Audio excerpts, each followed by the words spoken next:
अवधपुरी रघुकुल मनिरा। अयोध्या नगरी, देखो ये अयोध्या नगरी क्या है, वो बड़ी अच्छी एक बात है। अयोध्या है संत सभा। अयोध्या क्या है? संत सभा, गोस्वामी जी ने कहा। और इस अयोध्या जी में कौन रहते हैं? दशरथ जी। और संत सभा में कौन टिक सकता है? जो दशरथ हो। दशरथ का मतलब जिन्होंने अपनी 10 इंद्रियों को अपने बस में करके रखा हो। पंच ज्ञानेन्द्रिय, पंच कर्मेंद्रिय, इन इंद्रियों पर जो आरूढ़ हो, इंद्रियों के बस में ना हो। कहने का तात्पर्य संयम, संयमी हो, वही दशरथ है। और इन दशरथ जी की 3 पत्नियां हैं। दशरथ जी की 3 पत्नी, कौशल्यादि नारी प्रिय, सब आचरण पुनीत, पति अनुकूल प्रेम दृढ़, हरिपद कमल विनीत। ये 3 पत्नियां कौन कौन? कौशल्या जी, कैकेयी जी और सुमित्रा जी। संत सभा अनुपम अवध। अयोध्या रूपी, संत सभा रूपी अयोध्या जी में दशरथ जी संयम के स्वरूप जब राजा राज करते हैं। और सहधर्मिणी सहकर्मिणी कौन है? 3 पत्नियां हैं इनकी। कौशल्या जी जो सत्कर्म का स्वरूप है, दूसरी सद्भाव का स्वरूप है, तीसरी सद्विचार का स्वरूप है। या फिर धर्म, ज्ञान, उपासना, सत्कर्म, सद्भाव, सद्विचार। और मुझे लगता है भैया, जो भी व्यक्ति, जो दशरथ जो संयमी बन जाए, धर्म ज्ञान और उपासना से उसका संबंध हो जाए, और जब इनसे संबंध होगा तो सत्कर्म, सद्भाव, सद्विचार मिलेंगे। और जब ये तीनों हो जाएंगे, जहां ये सब बन जाए, वहीं उसी घर में, उसी के हृदय में, घट रूपी आंगन में श्री राम जी का अवतार होता है।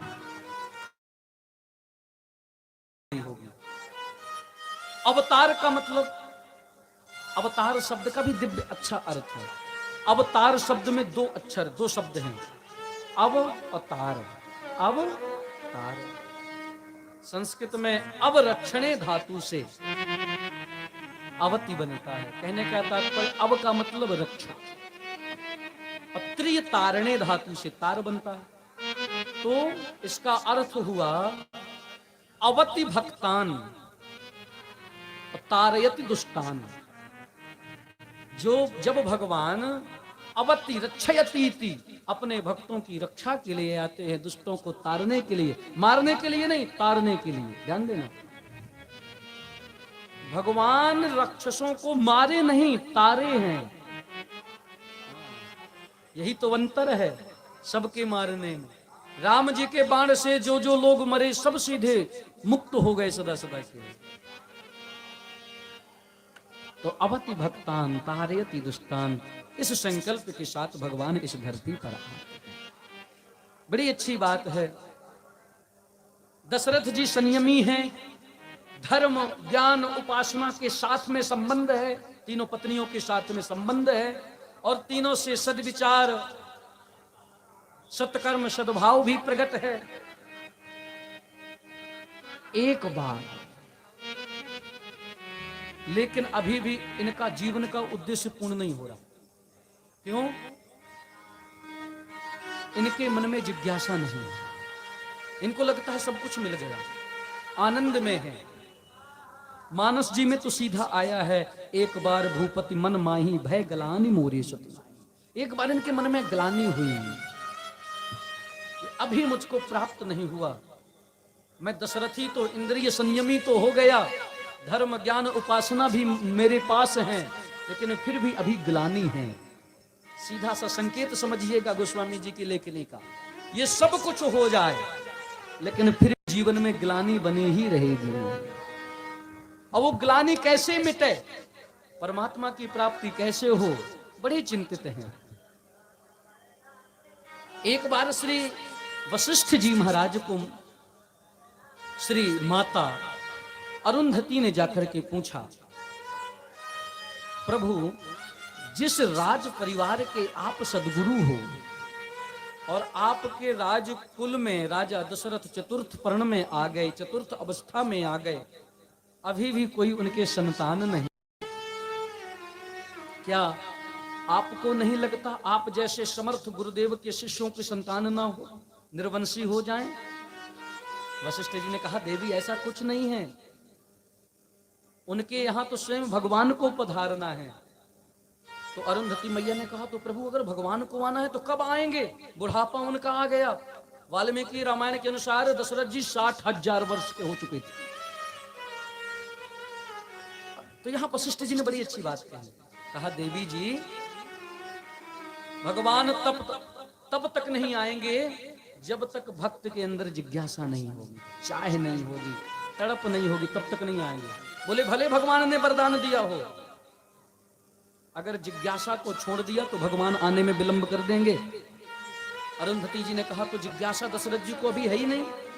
तो बोले, जिज्ञासा जगाने का काम मेरा है, मैं जिज्ञासा जगाऊंगी। तो वशिष्ठ जी ने कहा, तो फिर पुत्र भी भगवान। एक दिन मैया अरुंधति अपने पुत्र को लेकर के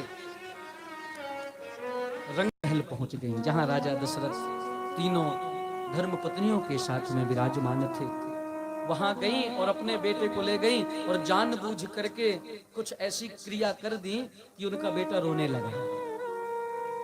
कौशल्या जी आई, समझाने लगी, मैया गुरु माता, ये रो क्यों रहे हैं, क्यों रो रहे हैं?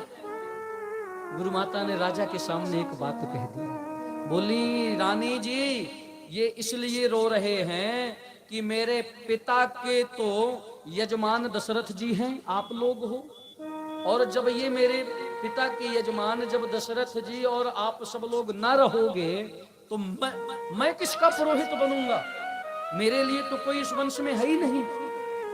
दशरथ जी को ये बात लग गई, दुखी हो गए, मन में चिंता हो गई, क्या करूं, कहां जाऊं? पर दशरथ जी संयमी हैं, ये जानते हैं, ज्ञान की नगरी में रहते हैं कि मुझको कहां जाना चाहिए। तो कहां जाते हैं ये? गुरु गृह गयऊ तुरत महिपाला,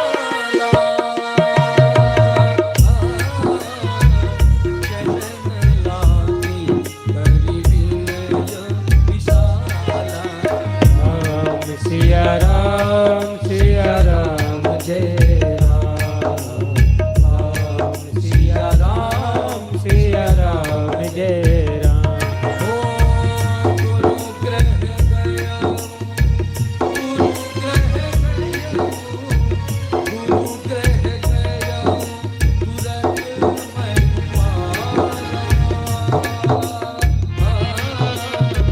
चरण लागी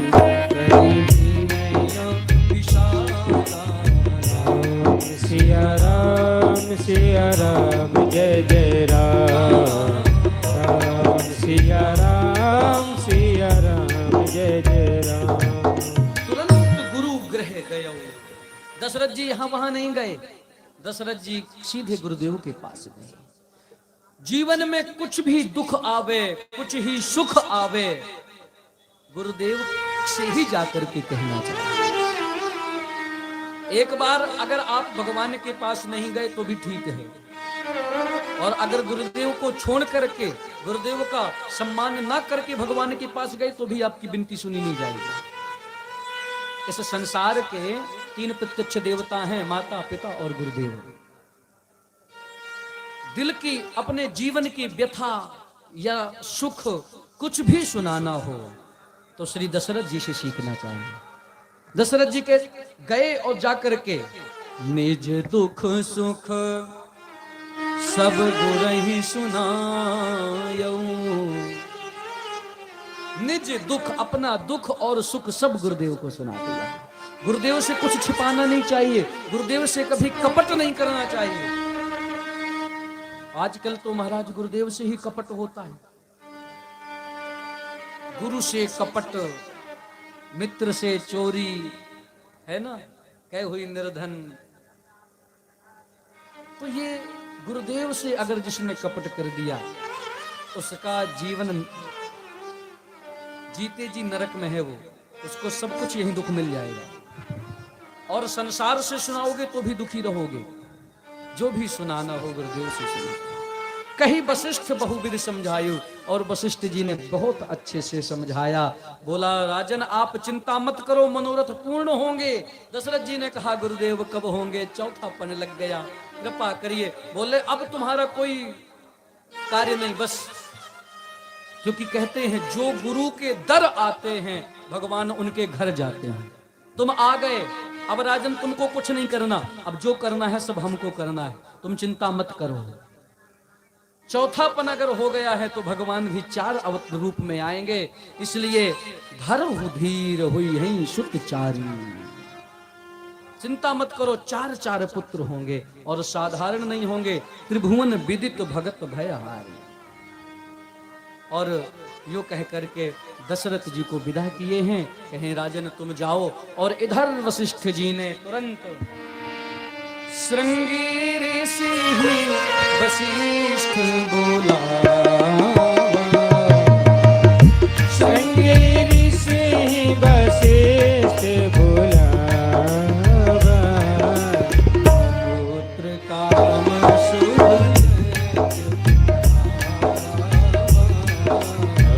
पुत्र काम शुभ जग करा,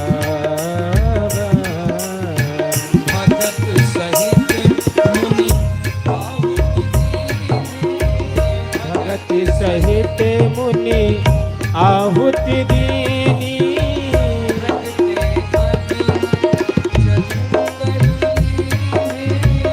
प्रगटे अग्नि चरु कर लीनी,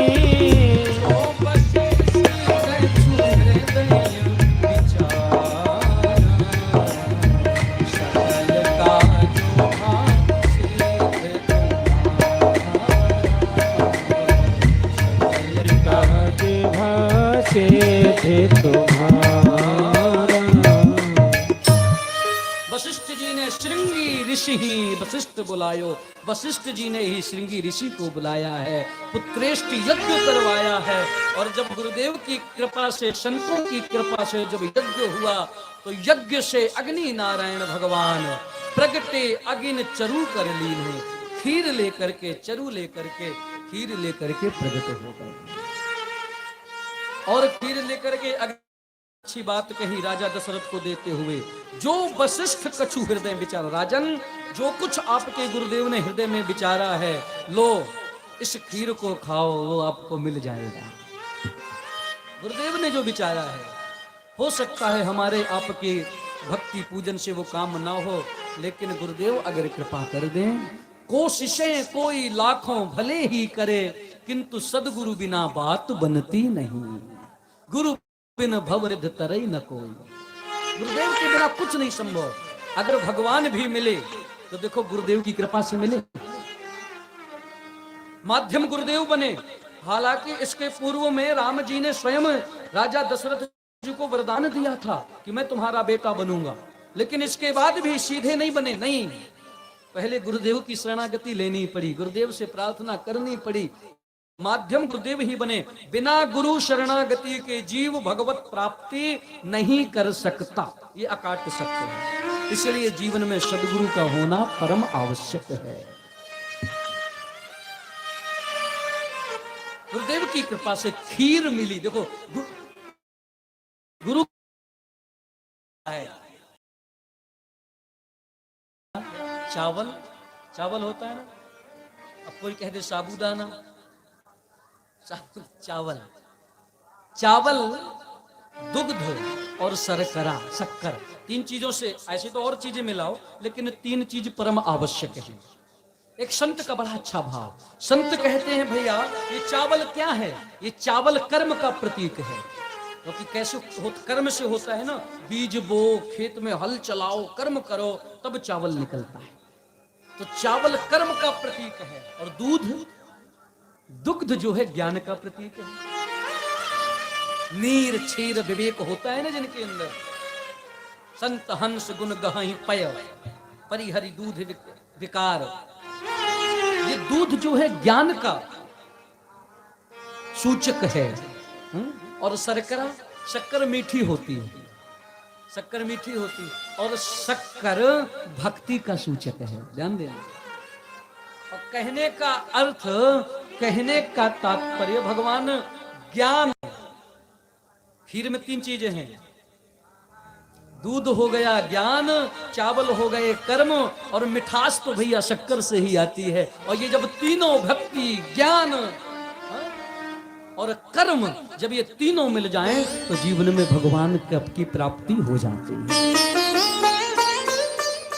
कर्म भी करना पड़ेगा, भक्ति भी करनी, कर्म भी करना पड़ेगा, ज्ञान भी लेना पड़ेगा, और फिर इन दोनों को भक्ति में डुबोना पड़ेगा, मिठास में डुबोना पड़ेगा।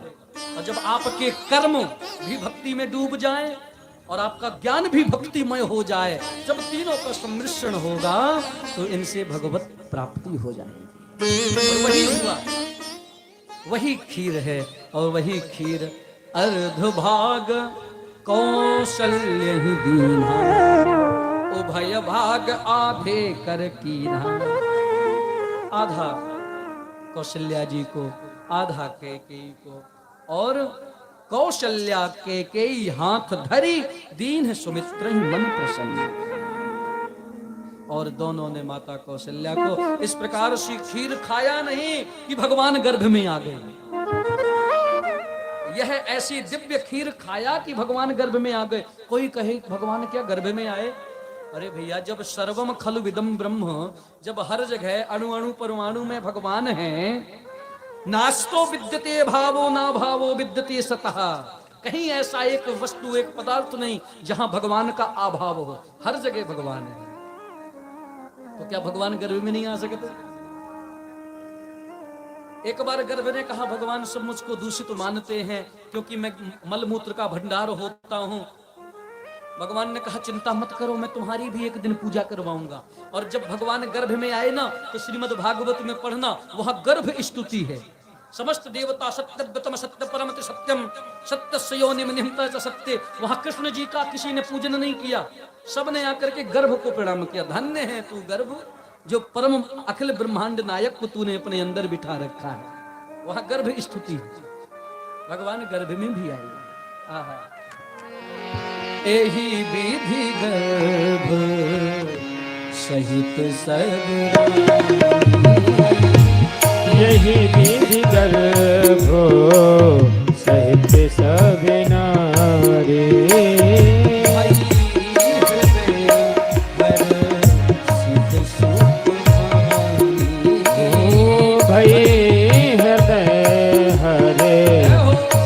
सुख भारी,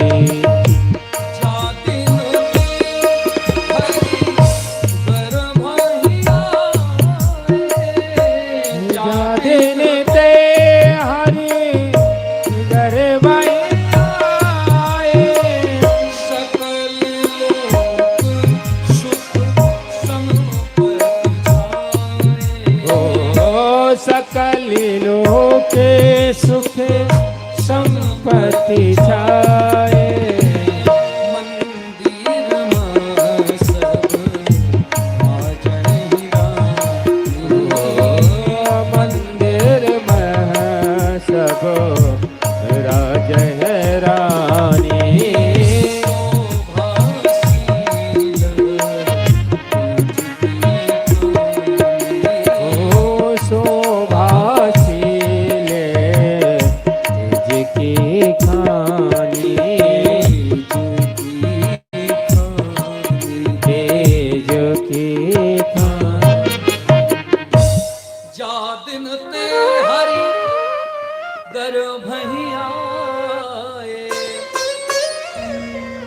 दर्शन से भगवान आए,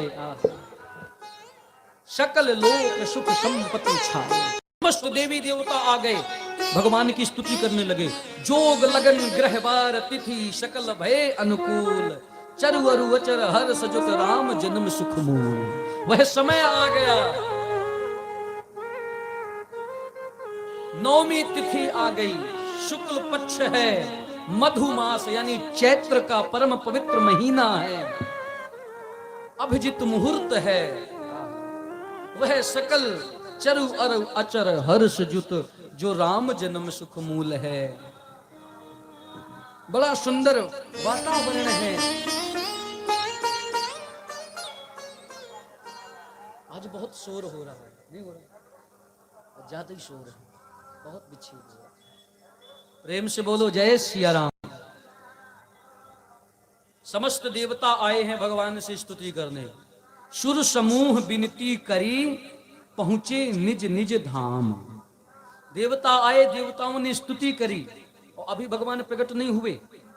किसी ने कहा देवता लोग जब भगवान के आने के पहले स्तुति करे और स्तुति करके चले भी गए, अरे थोड़ी देर रुकते तो। बोले कैसे रुकते, ये देवता कौन है, कहां गए? बोले ये जो देवता हैं, ये देवता शरीर के एक एक अंग के नायक हैं।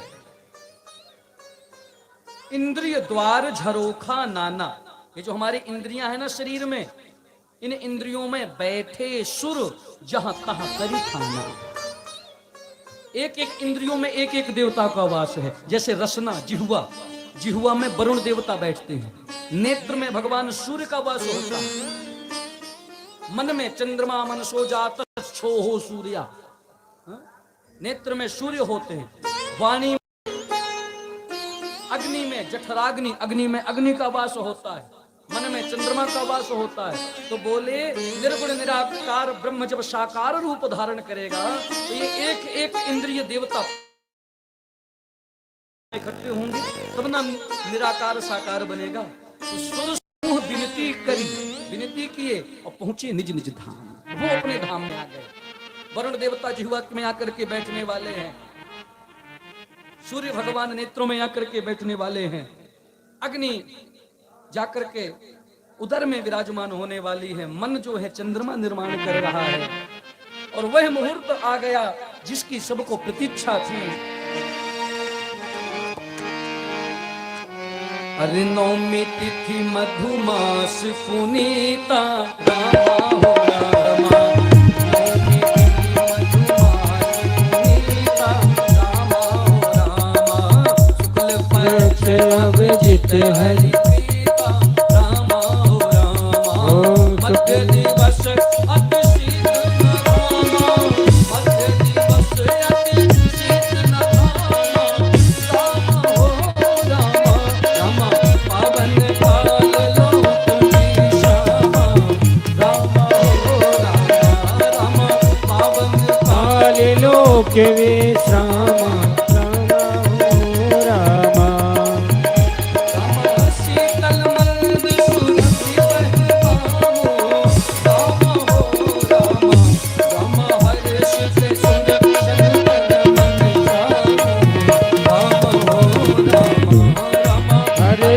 सुर संतन मन चाहू, रामा हो रामा।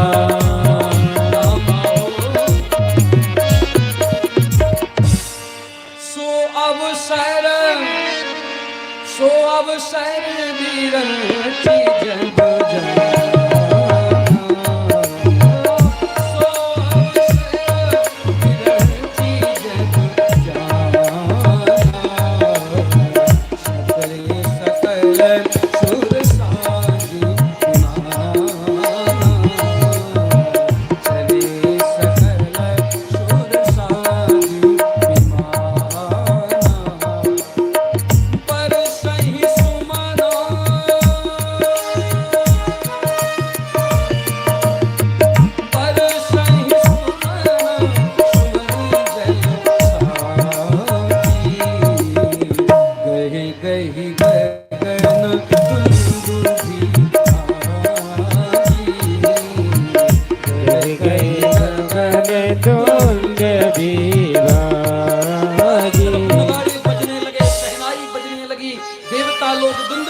गाने लगे और उसी समय माता कौशल्या अपने निज गेह में विराजमान है, भगवान का ध्यान कर रही हैं, पूर्व चरित्र को याद कर रही हैं, ठाकुर जी की झांकी का दर्शन कर रही हैं। और उसी समय भय प्रगट कृपाला दीन दयाला कौशल्या महतारी मुनि मनहारी अद्भुत रूप विचारी भूषण माला अभिरामा तनु घन श्यामा निधि आयुध भुज चारी भूषण बनमाला नयन विशाला शोभा सिंधु धरारी। भगवान प्रकट हो गए, लेकिन भगवान यहाँ कैसे प्रकट हुए हो? अद्भुत रूप लेकर के, भूषण बनमाला नयन विशाला। यहाँ भगवान चतुर्भुज रूप में प्रकट हुए और भगवान ने कहा, लो मैया, आपको तो मैंने वरदान दिया था, आज मैंने पूरा कर दिया, आज मैं तुम्हारे घर में प्रकट हो गया। मैया हाथ जोड़ करके बोली, सरकार, क्या मैंने वरदान में आपको मांगा था ये तो सत्य है, लेकिन क्या मैंने आपको इसी रूप में मांगा था जैसे आप आए हो? तो कहा, नहीं, आपने तो बालक मांगा था। तो बोले, तो फिर आप बालक बनिए ना। बालक कब बनोगे आप? मैया स्तुति करने लगी, सरकार कह दुई कर जोरी अस्तुति तोरी कह विध करो अनंता माया गुण ज्ञाना वेद पुराणी गुणता करुणा सुख सागर सबे गुण आगर यही गावे श्रुति संता सो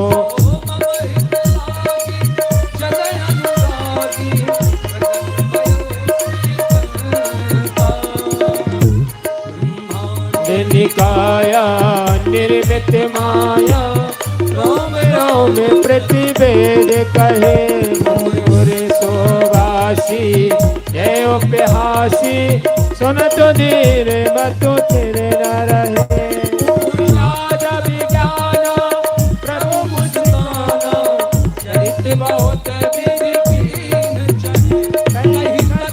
सोहाई मात बुझाई यही प्रकार सुत प्रेम रहे। भगवान प्रकट होकर के माता जी को कथा सुनाने लगे, मैया तूने पूर्व जन्म में मेरा इतना दिव्य तप किया था, मैंने तुझसे कहा था मैं तेरा बेटा बनूंगा। मैया ने कहा, माता पुनि बोली सोमति डोली, अगर आपने वरदान दिया था कि मेरे बालक बनेंगे तो सरकार तजहु तात यह रूपा, अब इस रूप को छोड़ो, आप बालक बन जाओ।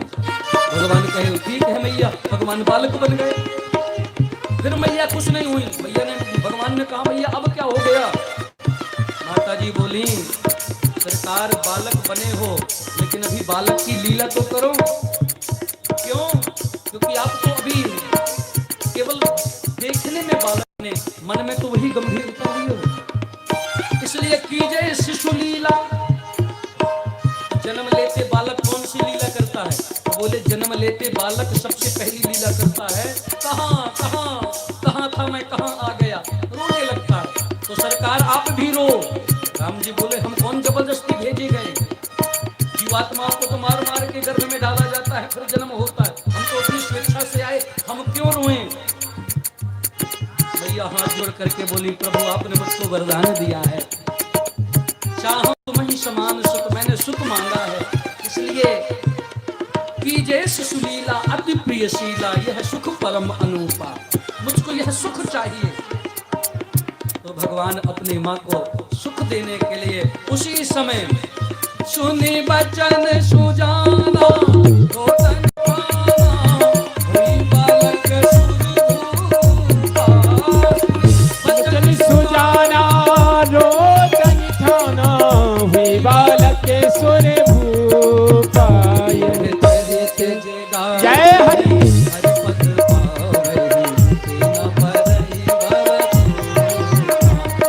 चरित जो गावहि हरिपद पावहि तेन परे भवे तूपा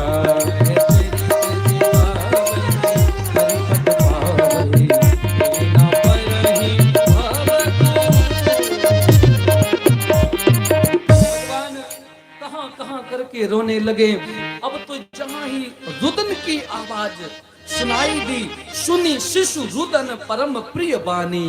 जैसे ही भगवान की रोने की आवाज हुई, संभ्रम चली आई सब रानी, सब आ गए और हर्षित जाता सब दासियां दौड़ने लगी।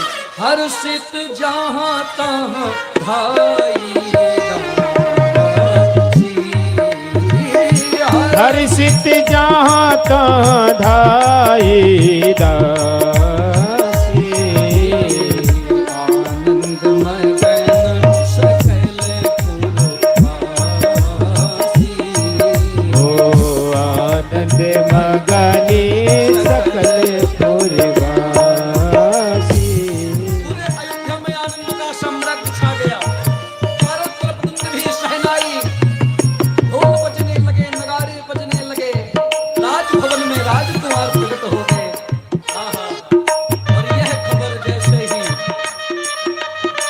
दशरथ जी के कानों तक गई, ध्यान देना, गोस्वामी जी कहते हैं, दशरथ पुत्र जन्म सुनी ओ दशरथ पुत्र जन्मे सोने काना मानहु ब्रह्मा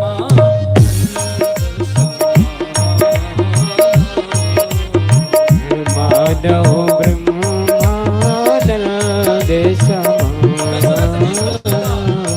उसको ब्रह्मानंद मिल गया। जब ज्ञान की प्राप्ति होती है उसको कहते हैं ब्रह्मानंद। अभी दशरथ जी ने देखा नहीं है राम जी को, केवल सुना है। और जब तक भगवान मिले ना, साक्षात्कार ना हो, तब तक ब्रह्मानंद मिलता है। ध्यान देना, ब्रह्मानंद केवल जाना जा सकता है ब्रह्म को, इसलिए ब्रह्म शब्द है। अभी केवल जान करके आनंदित हुए हैं, केवल ज्ञान का आनंद मिला है। और इसके बाद जब दशरथ जी अंदर गए, परम प्रेम मन पुलक शरीरा, और जब ये ब्रह्मानंद मिला अर्थात ज्ञान की प्राप्ति हुई, तो परम प्रेम मन पुलक शरीरा, तो उनका शरीर पुलकित हो गया, प्रेम जग गया। इसके बाद और जब प्रेम मिल गया तब दशरथ जी दौड़े। आहा, और जब दौड़े तब और जा करके देखा तो राम जी की सुंदर सावरी मनोहारी मूरत सूरत को जब देखा तो गोस्वामी जी की लेखनी बदल गई। क्या ओ परमानंद पूरी जय हो ओ परिमानंद पूरे मन राजा कहा बुलाई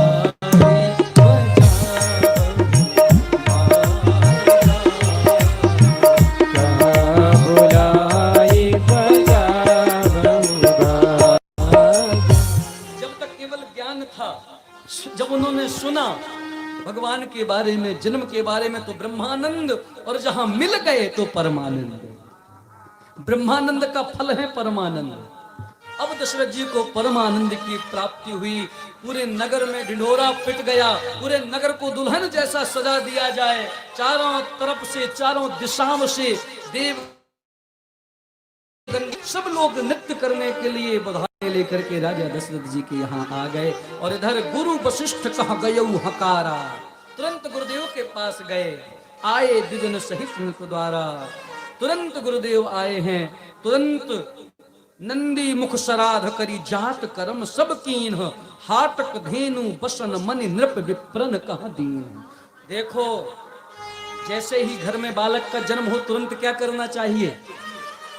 आजकल यह प्रथा ही बंद हो गई। यह शास्त्र का नियम है। जन्म लेते ही, जैसे ही घर में कोई बच्चा या बेटी का जन्म हो तो तुरंत पिता को जैसे सुने वैसे ही किसी नदी में, तालाब में नहीं हो पाता, कुआं में, या आजकल जो सुविधा है सचैल स्नान करना चाहिए। सचैल का मतलब जिन वस्त्रों को पहन के सुना हो उन समस्त वस्त्रों के साथ में डुबकी लगाओ, स्नान करो। और फिर आओ तो आकर के ये सब कर्म करो। नंदी मुक्ताद, देव पूजन, पितृ पूजन, ये सब करना चाहिए। इसी का नाम है शास्त्रों में प्रजा तीर्थ।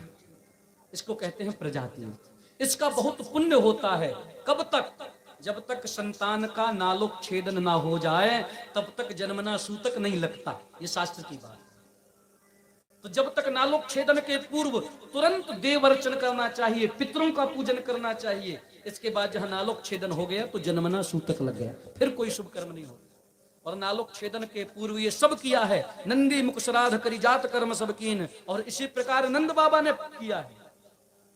पितृ देवार्चनम तथा सब नंद बाबा ने भगवान कृष्ण के जन्म की सुधी सुनते ही पूजन किया। उस समय का दिया हुआ दान अनंत गुना फल देता है।